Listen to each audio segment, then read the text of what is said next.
పశ్చిమ బెంగాల్ కోల్కతాలో దేశంలోని అతిపెద్ద సామూహిక గీతా పారాయణం నిర్వహించారు. ఈ కార్యక్రమానికి పలువురు ప్రముఖులు, సాధువులతో పాటు లక్షల మంది భక్తులు హాజరయ్యారు. అందరూ కలిసి ముక్తకంఠంతో భగవద్గీత శ్లోకాలు పఠించారు. ఆధ్యాత్మిక వారసత్వాన్ని ముందుకు తీసుకువెళ్లే ఉద్దేశంతో ఏర్పాటు చేసిన ఈ కార్యక్రమం శ్రీకృష్ణ నామస్మరణ, శంఖనాదాలతో మార్మోగింది.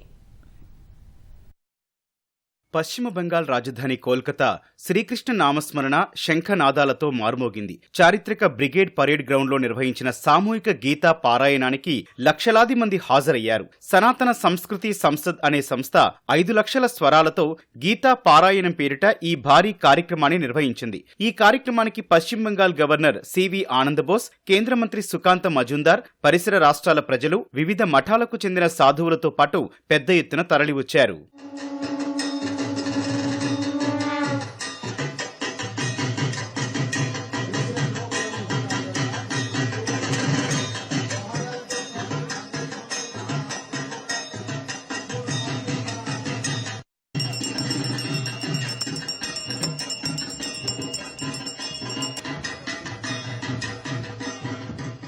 దేశంలోని అతిపెద్దగా నిర్వహించిన ఈ సామూహిక గీతా పారాయణంలో లక్షల మంది భక్తులు ముక్త కంఠంతో భగవద్గీత శ్లోకాలు పఠించారు. అనంతరం పశ్చిమ బంగాల్ గవర్నర్ సివి ఆనందబోస్, సుకాంత మజుందార్ శాంతి, అహింసల గురించి మాట్లాడారు. పశ్చిమ బంగాల్ ఆధ్యాత్మిక వారసత్వాన్ని మరోసారి గుర్తు చేసేందుకు, పవిత్ర గ్రంథాల ద్వారా సామాజిక సామరస్యాన్ని ప్రోత్సహించేందుకు ఈ కార్యక్రమం ఏర్పాటు చేసినట్లు నిర్వాహకులు తెలిపారు. రాజకీయ పార్టీలతో సంబంధం లేకుండా హిందువులను ఏకం చేయాలనే సంకల్పమే ఈ కార్యక్రమం ముఖ్య ఉద్దేశమని చెప్పారు. రద్దీ నిర్వహణ, భద్రత, అత్యవసర వైద్య సేవల కోసం విస్తృతమైన ఏర్పాట్లు చేశారు.